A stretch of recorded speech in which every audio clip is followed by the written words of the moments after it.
तो आइए देखते हैं महाराज विक्रमाजीत के इतिहास की ओर गौर करते हैं, एक बहुत पुरानी कहानी की ओर। तो जो प्रमाण मिला कि एक राजा थे जिनके कोई संतान पैदा नहीं हुई, और जब संतान पैदा नहीं हुई तो दुखी होकर के जीवन बिताने लगे हैं। वो महाराज अपनी महारानी के साथ रह तो रहे हैं, सब सुख होने के बाद भी एक पुत्र रतन के बिना जीवन में कोई भी रतन उनके आगे कभी शोभा नहीं देता। हुआ ऐसा कि वो धर्मवीर सुज्ञान महाविद्वान बड़ो सतधारी, सब पीछे करत बड़ाई रे के जनता के नर नारी।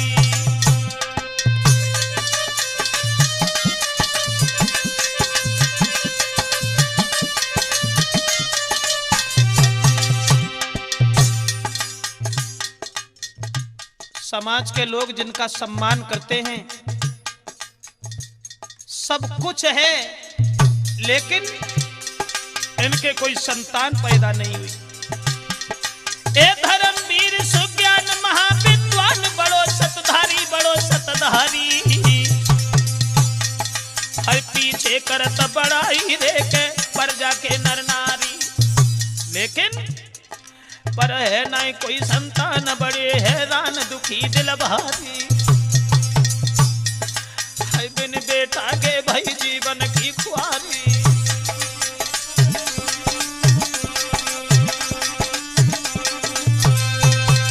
सज्जनों, महाराज अपनी पत्नी के साथ रह तो रहे हैं, लेकिन कभी कभी बुद्धि में वही बातें गूंजने लगती हैं। बैठ जाते हैं दरबार में, चिंता लग जाती है, लौट के घर पे चले आते हैं, महारानी के पास बैठ जाते हैं, तो भी उसी चिंता में डूबे रहते हैं। हुआ ऐसा, महारानी अपने पति को दुखी देख करके खुद भी दुखी हो गई, समझ गई कि हमारे पति क्यों हैरान हैं। फिर भी महाराज अपनी पत्नी से सवाल करते हैं और कहते हैं, क्या कारण है कि किस कारण से तुम दुखी भई। अपनी पत्नी से महाराज सवाल करते हैं कि किस कारण से री तुम दुखी भई। हे मेरी प्राणन प्यारी है।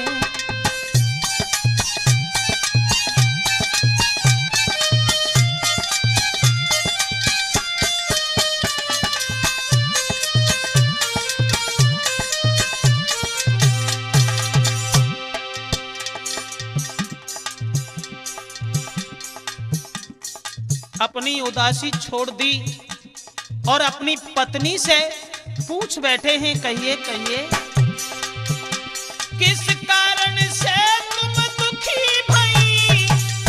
हे मेरी प्राणन प्यारी है। क्या चिंता दिल में लगी भई।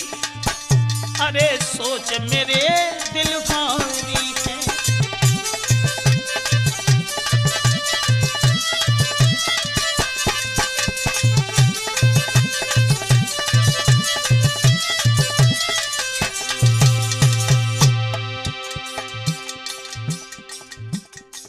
और महाराज अपनी अर्धांगिनी से कहते हैं, सब कुछ है हमारे पास, लेकिन तुम उदास घर में जो घूमती रहती हो, इस बात को निहार करके हमें बड़ी फिक्र है, बड़ी चिंता है। बोलो, कुछ तो बोलो।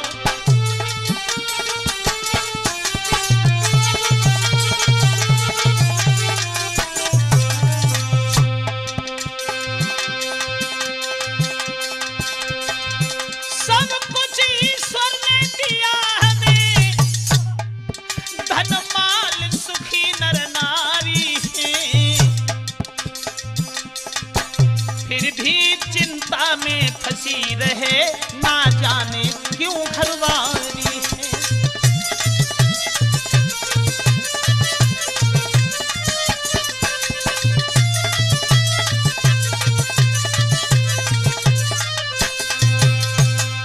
अपनी पत्नी से कहते हैं, भद्रे क्या कारण है, मैं जब भी देखता हूँ तुम दुखी नजर आती हो, आखिर बात क्या है। समाज के लोग सुखी है, हम उन्हें देख करके सुखी हैं, प्रजा के लोग हमारा सम्मान करते हैं। तो महारानी कहने लगी, भगवान शायद है आपको नहीं मालूम है कि मैं क्यों परेशान हूँ, क्यों व्याकुल हूँ। सब कुछ होने के बाद भी कुछ नहीं है।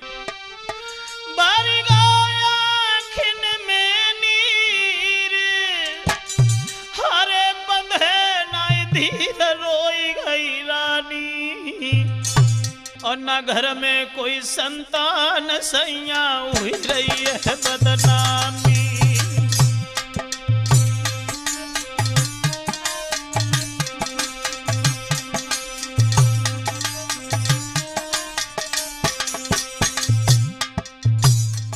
बोली है अपने प्रीतम से, हाय कहा करें कित जाए किन्हें सुनाए जमन की कहानी। और इतनी कह के रोने लगी महारानी। जवाब दिया, श्रीमन सब कुछ होने के बाद कुछ इसलिए नहीं है क्योंकि मेरे गर्भ से कोई संतान पैदा नहीं हुई। और उस माँ के दिल से लग करके पूछो कि तुम्हारे दिल की धड़कनें क्या कह रही हैं जिसके कोई संतान नहीं है। बस इसी बात की फिक्र में, चिंता में सवरात नींद नाई आती है मोई, रोटी तक नाई भाती है सवर।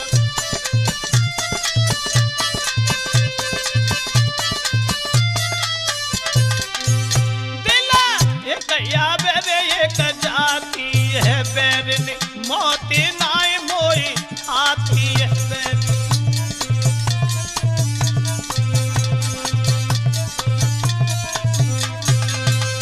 महारानी अपने पति के पास बैठ के रोती है और समझाती है कि भगवान हमें बड़ी चिंता है, मैं क्या करूं। समाज के लोग न जाने कैसी कैसी बातें करते हैं, घर में कोई संतान नहीं है। महाराज अपनी पत्नी को समझाते हैं, भद्रे आपत्ति में धैर्य धारण करना ही बुद्धिमानी है, और कभी भी मुसीबत को देख करके घबरा जाना यही एक अज्ञानपन है, एक नादानी है। इसलिए समय से पहले किस्मत से ज्यादा कभी किसी को कुछ भी नहीं मिलता। सुत देना या न देना और दे करके छीन लेना, ये सब पार ब्रह्म परमेश्वर की माया है। इसलिए महारानी आप शांति से घर पे बैठें। और महाराज अपनी पत्नी को समझाते हुए बोले हैं, आप चिंता न करें, कोई बात नहीं। आरे घर बैठो री मेरी महारानी,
पत्नी को समझाते हैं और कहते हैं तुम घर पे बैठो, शांति से बैठो।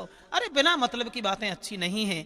अपनी पत्नी को समझा बुझा करके महाराज घर से निकल करके राज दरबार में पहुंच जाते हैं। और वहां पहुंचने के बाद उन्होंने अपने कुल पुरोहित को बुलाया, ब्राह्मण को बुलाया। जवाब दिया है, मैं क्या करूं, क्या करूं, क्योंकि हमारे घर में कोई संतान पैदा नहीं हुई। और महाराज सबसे बड़ा सुख यही है कि जिसके घर में पुत्र पैदा हो, लेकिन वो दिन हमें देखने के लिए नहीं मिला। तो उन्होंने कहा, देखो महाराज मेरी बात सुनो। पंडित जी समझाते हैं, ये चिंता बड़ी चिता से है जो नर को निर्जीव बनाती है।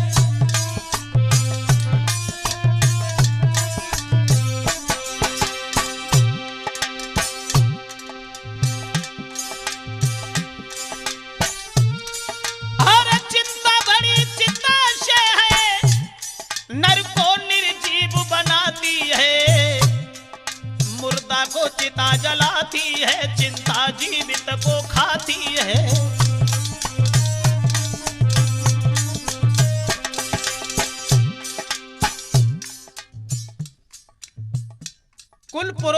समझा रहे हैं, सुनो महाराज, रोने से या चिंता करने से कभी दुख कम नहीं होता। चिंता करने से सिर्फ उम्र घटती है, उम्र। इसलिए मेरी बात सुन लीजिए, समझाते हैं।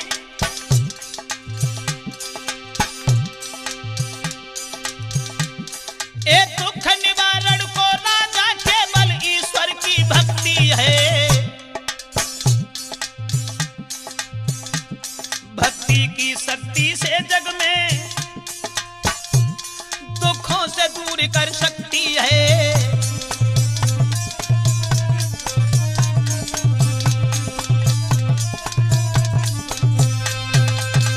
जवाब दिया है कुल पुरोहित ने, सुनो महाराज, चिंता करने से कभी दुख दूर नहीं होते। चिंता करने से केवल आयु कम होती है, उम्र कम होती है। दुख दूर होता है भगवान का भजन करने से, भगवान का चिंतन करने से। भगवान की भक्ति के अंदर वो शक्ति हुआ करती है जो सूली भी एक कांटे के समान बन जाती है। इसलिए तुम मेरी बात मानो। और बोले हैं वो कुल पुरोहित ब्राह्मण देव, अरे तुम घर में दान करवैयो, बढ़िया साधु संत बुलैयो।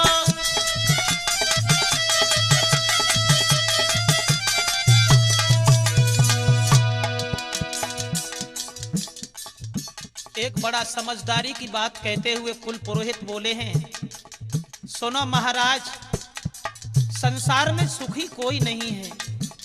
तुम कह रहे हो कि हम सुखी नहीं हैं, और अगर गौर से देखा जाए तो सुखी कोई भी नहीं है। गरीब कहे कि अमीर सुखी, अमीर कहे सुख राजे वारी, राजा कहे महाराजा सुखी, महाराजा कहे राजा इंद्र सुखारी।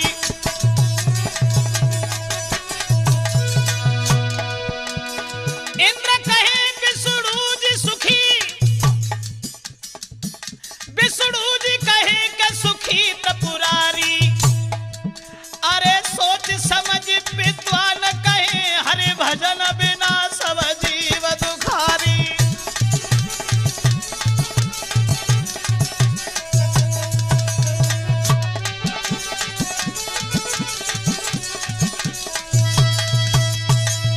जवाब दिया कुल पुरोहित ने, सुनिए महाराज, आप अपने घर में दान करें, धर्म करें, संत महात्माओं को बुलवाएं, तो बस यही एक रास्ता है दुखों से दूर होने का। बस ये बात कह करके वो ब्राह्मण देव वहां से चले गए। और उसके बाद महाराज जो थे अपनी महारानी को साथ लेकर के, प्रजा के लोगों को भी साथ लिया। सब लोग संयोग कर रहे हैं। महाराज जो थे अपने आंगन में, अरे हुई रहो पुण्य दान महलन में। कोई भी साधु संत विमुख लौट करके नहीं जाता, जो मांगता है वही महाराज से पाता है। दान पुण्य में समय बिताने लगे। देखिए विधि का विधान।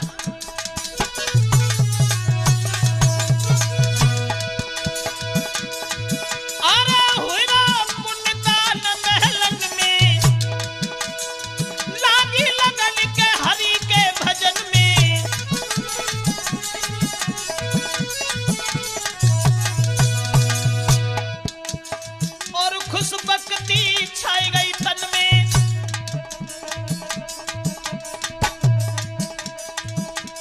अरे सत्संग होए संतन में।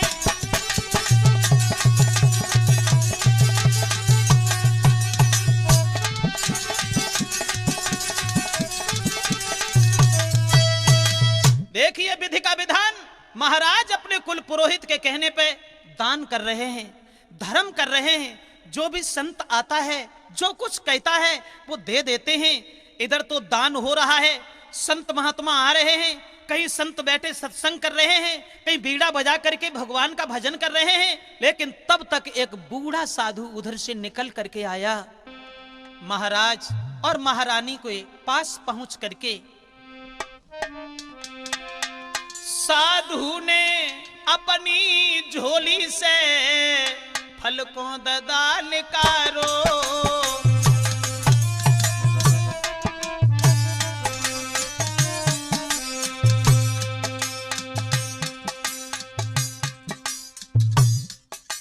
ना जाने जाने किस भेष में कभी मिल जाए भगवान। बूढ़े से साधु आए, महाराज और महारानी को देखा, अपनी झोली से सुंदर सा फल निकाला। साधु ने अपनी झोली से के फल को ददा निकारो, दौड़ा जाके हाथ में मधुरो शब्द उचारो।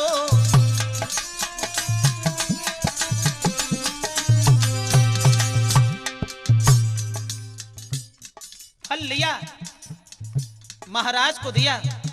महाराज, इस फल को अपनी महारानी को खिला देना, भगवान के नाम पे विश्वास करना, और ये संत का प्रसाद है, तुम्हारे घर में संतान अवश्य होगी प्रभु, अवश्य होगी।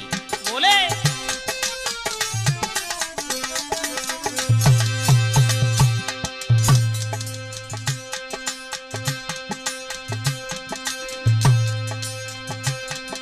महाराज तेरी मदद करे भगवान, अरे देवरानी को जाए के घर में पैदा हुए संतान। हर की लीला ये परम्पार कथा ये तो सुनो या नारी है, हर की लीला ये परम्पार कथा ये तो सुनो या नारी है।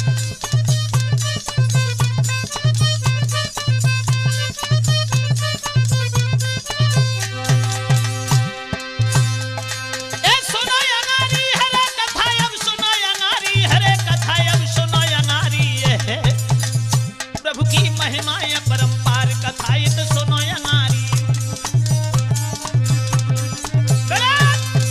महाराज को फल देख करके वो बूढ़े से साधु धीरे से कह करके चले गए कि ये फल अपनी महारानी को जाके दे देना और भगवान के नाम पे विश्वास करना, तुम्हारे मन की मुराद अवश्य पूर्ण होगी, यह हमारा आशीर्वाद है। ये कह करके महात्मा चले गए। और जब महात्मा चले गए, महाराज बड़े मगन हुए, महारानी के साथ घर में आए हैं और सोने साधु की बात को मगन भय नरपाल। महारानी को संगल चल दीने तत्काल, प्राण प्रिया से महल में हर दीनी कथा सुनाई, कर प्रणाम भगवान को लीजो फल को खाई। जिस समय महाराज अपनी महारानी से कहते हैं, भगवान के नाम पे विश्वास करने के बाद, प्रभु को प्रणाम करने के बाद और उन महात्मा के चरणों को आप वंदन करने के बाद में इस फल को खा लीजिए, प्रभु के नाम पे विश्वास कीजिए, हो सकता है कि महात्मा की कही हुई बात पूर्ण हो जाए। तो देखिए विधि का विधान, देखिए परमेश्वर की लीला। महाराज महारानी को फल देकर के धीरे से घर से निकल गए।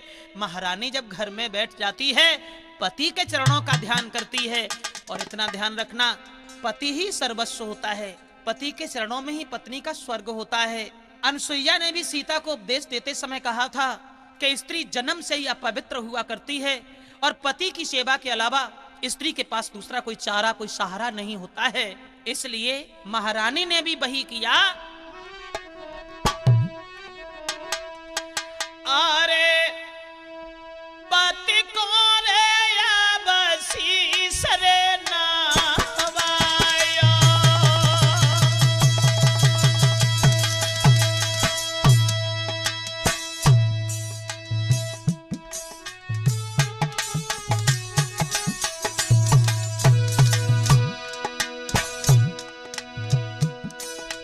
अरे पति अपने को सी सरे नमायो।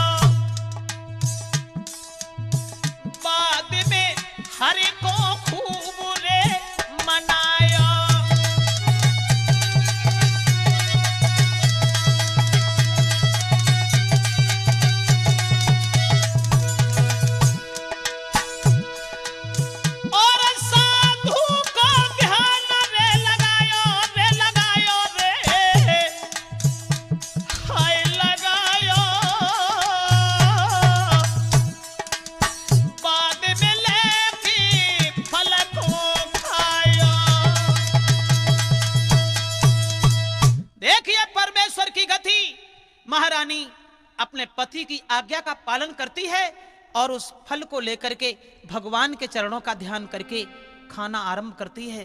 फल जब खाया है, लेकिन परमेश्वर की लीला कुछ अलग थी। तो प्रभु की लीला कछु अजब बनी कि जनता के मगन नर नारी है।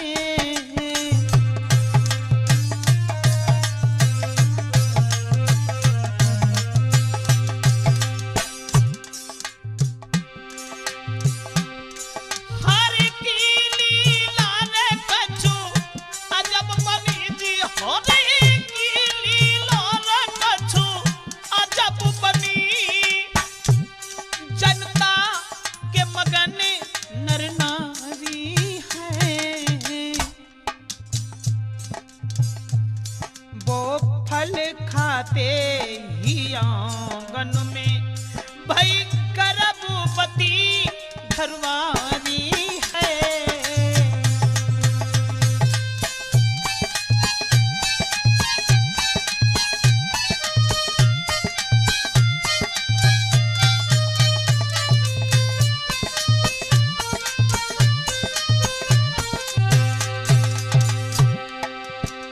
वैसा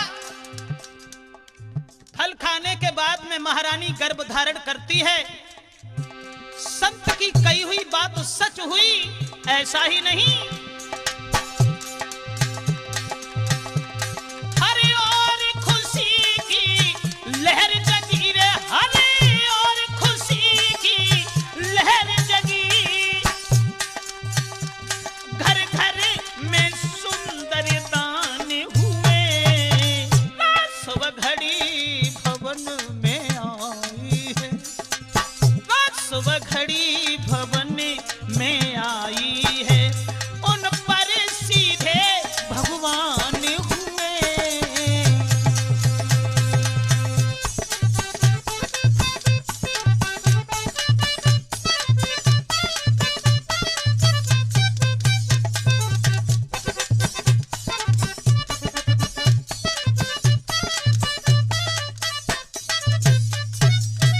महारानी फल जिस समय खा लेती हैं, लेकिन विधि का विधान अलग बना।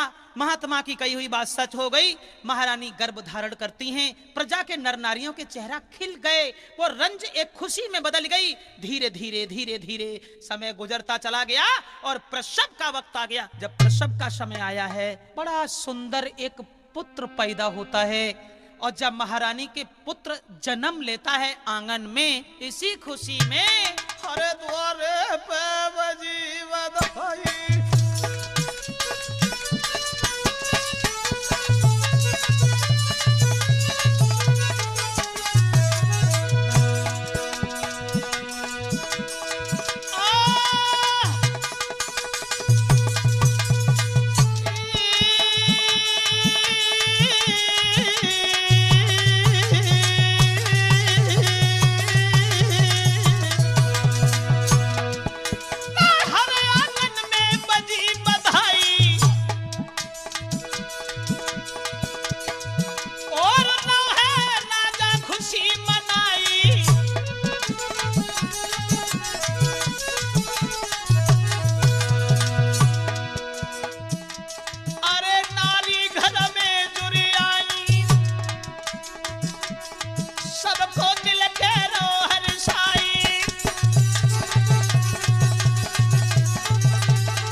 कैसी थी लीला भगवान की। संत के आशीर्वाद से जब घर में सुंदर सा पुत्र पैदा होता है, प्रजा के नर नारियों के चेहरा खिल गए। महाराज दान लुटवा रहे हैं, आंगन में बधाई बज रही है, बधाई में औरतें नाच रही हैं। ऐसा ही नहीं,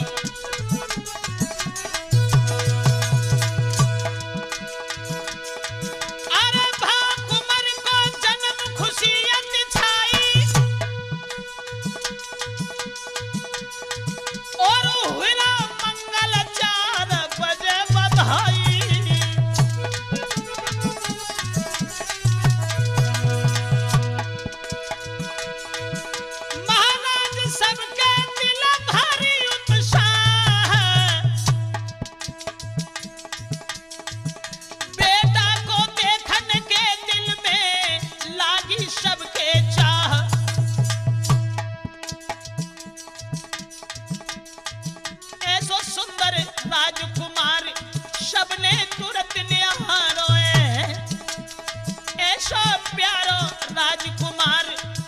रस्ता ने भी निहारो है।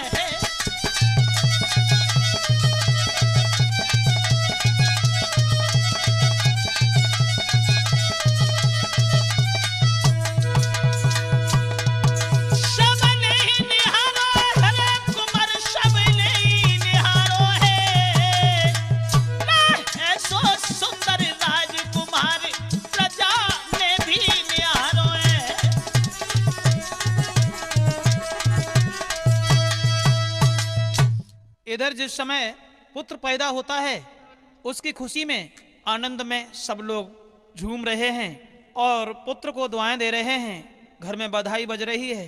इधर तो कहानी इसी तरह से रह गई। अब आ जाइए इधर आगे देखते हैं बढ़ करके। रास्ता में ससुराल से अपनी विदा कराने के बाद एक यात्री जा रहा था। रास्ता में विचार किया लाओ थोड़ी देर विश्राम कर लें। अपनी पत्नी की विदा कराने के बाद आ रहा था, एक धर्मशाला में रुक गया और वहां उन्होंने भोजन किया और भोजन करने के बाद में आराम करने लगे। जब दोपहरी में वृक्ष की छाया में लेट करके सो गए तब तक एक पेड़ से नीचे उतर करके आदमी आया और उस औरत की तंदुरुस्ती को निहार करके बिल्कुल उसके पति का रूप धारण कर लिया। दोनों एक जैसे बन गए। अब वहां कलह हो गई, झगड़ा शुरू हो गया। वो कह रहा है कि मेरी औरत है, वो कह रहा है कि मेरी औरत है। अब औरत असमंजस में फंसी है, क्या करें? दोनों एक ही तरह के हैं, एक ही रूप के हैं। हम किसे कहें कि ये मेरा पति है?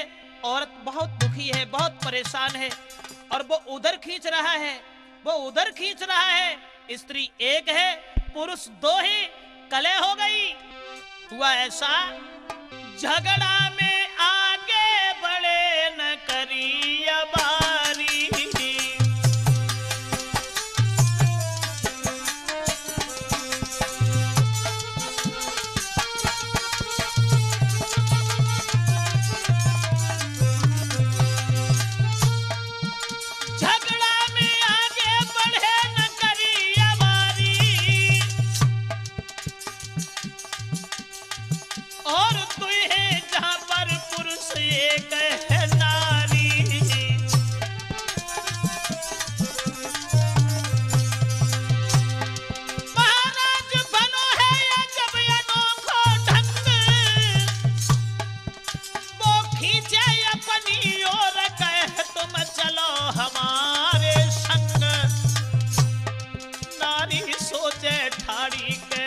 हरि की गति न्यारी है। नारी सोचे ठाड़ी किन से कहीं जे पति हमारे हैं।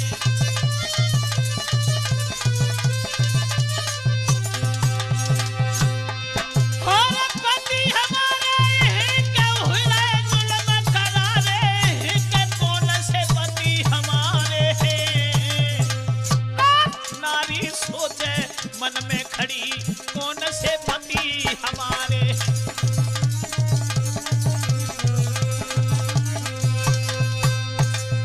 देखिए विधि का विधान। वो स्त्री असमंजस में फंसी है कि मैं किसे बताऊं कि मेरा कौन सा पति है, क्योंकि दोनों एक रूप के हैं। वो अपनी ओर खींच रहा है, वो अपनी ओर खींच रहा है। कुछ राहगीर जा रहे थे, लोगों ने कहा भैया अरे तुम लोग काहे को दुखी हो, क्यों लड़ रहे